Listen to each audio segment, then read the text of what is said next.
શ્રી કૃષ્ણ મિત્રો, કેમ છો બધા? મજામાં? આજે હસબન્ડના ટિફિનમાં બનાવવાનું છે કાઠિયાવાડી પનીરનું શાક. ખબર તો તમને પડી જ ગઈ હશે કે હું શું કહેવા માગું છું. એને ભાવે છે કાઠિયાવાડી પનીરનું શાક, તો આજે મને કે મારે ટિફિનમાં લઈ જવું છે, એટલે આજે બનાવીએ છીએ આપણે કાઠિયાવાડી ઢોકળીનું શાક. અડધું બનાવી નાખ્યું છે ખીચું એનું. હવે આપણે ગેસ બંધ કરીને એને નીચે ઉતારી લઈશું. નીચે ઉતારીને એક ડીશમાં એને આપણે પાથરી દઈશું.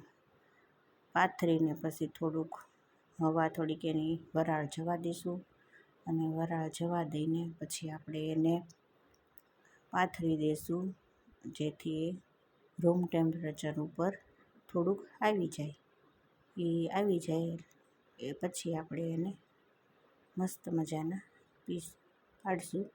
એટલે થોડીક વાર લાગશે, 10-15 મિનિટ જેવું એને આપણે પંખા નીચે ઠરવા દીધું છે. ઠરી જાય પછી આપણે એના પીસ પાડીશું. તો તમારા ઘરમાં કેવી રીતના ખીચું બનાવે છે એ સહેજ કોમેન્ટ કરજો.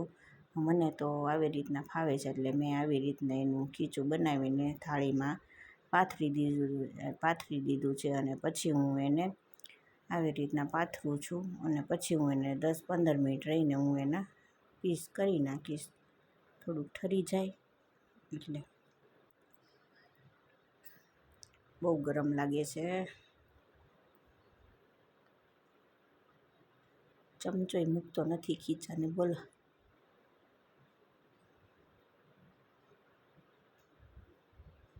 હા, પથરાઈ ગયું છે. હવે આપણે એને રૂમ ટેમ્પરેચર ઉપર થોડુંક રહેવા દઈશું. ત્યાં સુધીમાં પછી આપણે ઠરી જાય પછી આપણે એને ત્યાં તૈયારી કરી લઈએ. લાલ મરચાં, તમાલપત્ર, લીમડો, લવિંગ અને તેલ મૂકી દીધું છે એક બાજુ આપણે. અને એક બાજુ હું કરું છું લસણની ચટણી. ડુંગળી, ટમેટાં એ પણ મેં સમારી નાખેલું છે. એટલે એ તેલ આવી જાય એટલે આપણે બધું જીરું છે એની અંદર, એ બધું જ તે મસાલા, ખડા મસાલા છે એ બધા આપણે નાખી દઈશું. જોઈ શકો છો મેં પીસીસ કરી નાખ્યા છે. પીસ કરીને પછી આપણે એને કરશું. પહેલાં હવે આપણે એને વઘાર કરી નાખીએ. વઘારની અંદર બધું નાખી દઈશું. તેલ આવી ગયું છે અને વઘાર મેં નાખી દીધો છે. એની અંદર લાલ મરચાં છે, તમાલપત્ર, લીમડો, લવિંગ, જીરું એ બધું નાખી દીધું છે મેં. અને હવે હું એની અંદર હિંગ અને હળદર બે નાખીને હલાવી દઈશ. હલાવીને થોડીક વાર સાંતળવા દઈશું. પછી નાખ્યા છે મેં ટમેટાં અને ડુંગળી. હું આવી રીતના તે અધકચરું તે ઓલું કરું છું. થોડુંક સાવ ગ્રેવી જેવું નથી ફાવતું ઘરનાને, એટલે હું સાવ ગ્રેવી કરીને નથી નાખતી. એમ તમે લોકો ગ્રેવી કરીને નાખો છો કે આવી રીતના નાનું સમારીને નાખો છો એ સહેજ કહેજો. પણ મને તો આવી રીતના ફાવે છે અને ઘરે બધા ખાય છે, એટલે હું આવી રીતના તે સમારીને નાખી દઉં છું. પછી નાખશું થોડીક લસણની લાલ ચટણી બનાવી છે એ નાખશું આપણે એની અંદર. અને પછી હલાવી નાખશું થોડુંક, એ તેલની સાથે મસાલાની સાથે ચડી જાય, જેથી એની કાચા લસણની સ્મેલ ન આવે.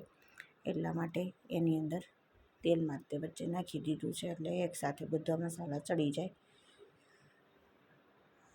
પછી થોડુંક હલાવી નાખવાનું છે. હલાવીને પછી એને મીઠું તો મેં નાખી જ દીધું છે. હવે હલાવીને પછી આપણે થોડીક વાર રહેવા દઈશું. પછી એની અંદર આપણે બીજા મસાલા કરશું. મીઠું, પછી નાખીશું એની અંદર લાલ મરચું પાવડર. તમને જેટલું તીખું ફાવતું હોય એટલું તમે નાખી શકો છો.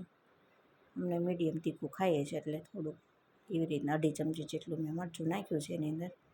અને 2 ચમચી જેટલું ધાણા જીરું નાખ્યું છે એની અંદર. પછી મેં હલાવી નાખ્યું છે. મસાલા બળી ન જાય એટલે થોડુંક પાણી નાખ્યું છે એની અંદર. પછી પાછું હલાવી નાખશું થોડુંક એને.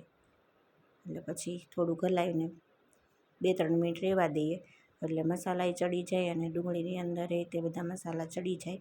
ધાણા જીરું મીઠું એ બધું નાખ્યું છે આપણે. એ મરચું ને એ બધું થોડુંક ચડી જાય, તેલ છૂટું પડી જાય એટલે આપણે નાખશું. અત્યારે મેં છાશ લઈ લીધી છે. આનો છાશથી વઘાર કરીએ તો મસ્ત લાગે છે, એકદમ ખાટું મીઠું એવું, અને ખાવાની પણ મજા આવે છે. આ જો પીસ થઈ ગયા છે, અને હવે આપણે છાશ અને પાણી બે મિક્સ કરીને રાખ્યું હતું એ હવે એની અંદર નાખી દઈશું. મસાલા જે હતા એની અંદર આપણે અને ચમચો સે ફેરવી દઈશું એટલે બધું એક થઈ જાય. હવે થોડીક વાર એને ઉકળવા દઈશું આપણે. ઉકળી જાય પછી એની અંદર આપણે પીસ નાખવાના છે, એટલે 5 મિનિટ આપણે એને ઉકળવા દઈશું. ઉકળે થોડોક ગરમ મસાલો નાખી દેવાનો તમને ભાવે તો. હવે આપણે એના પીસ છે એ એક એક જુદા પાડી દઈશું. ઝાઝા પીસ થઈ ગયા છે, થોડાક વધી જશે, થોડાક રહેવા દઈશું. મમ્મીને ભાવે છે આમના મતે, એટલે મમ્મી કહે છે કે થોડાક રહેવા દેજે, કે હું ખાઈશ કે એમ. આમ ખમણ ઢોકળા જેવું તો ન લાગે, પણ આમ ખાવાની મજા આવે એમ. થોડુંક મસાલાવાળું છે, અને એની અંદર જીરું નાખ્યું હતું, મીઠું, સેજ હળદર, કોથમરી એવું નાખ્યું છે, એટલે આમ પણ ખાવાની મજા આવે છે. અને એટલે મમ્મી કે થોડાક રહેવા દેજો, નાખી દઈશ. હવે ઉકળી ગયું છે. હવે આપણે એની અંદર અલગ પીસ કર્યા છે એ એક પીસ નાખી દઈશું એની અંદર. તમે જોઈ શકો છો કે સરસ મજાનો ઉકાળો થઈ ગયો છે એનું, ઉકળે એવું. હવે હું પીસ નાખું છું એની અંદર.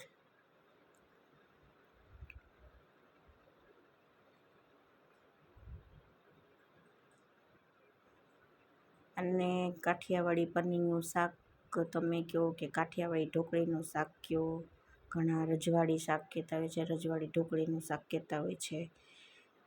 હલાવી નાખ્યું છે પછી મેં એ રોટલાની સાથે ખાવાની ખૂબ જ મજા આવે છે. તેની સાથે કાચી ડુંગળી હોય, ગોળ હોય, અને ઠંડી ઠંડી છાશ હોય મસાલાવાળી, બહુ જ મજા આવે છે ખાવાની. આ મારા હસબન્ડને તો ભાવે છે, એટલે જો એને તો ટિફિનમાં જ બનાવડાવ્યું છે. હવે ચમચો ફેરવી નાખશું આપણે. થોડીક વાર એને 5-10 મિનિટ આપણે એને રહેવા દઈશું, એટલે જે કાંઈ મસાલા બધા છે એ બધા ઢોકળીની અંદર સરસ મજાના બેસી જાય અને અંદર સુધી ઉતરી જાય.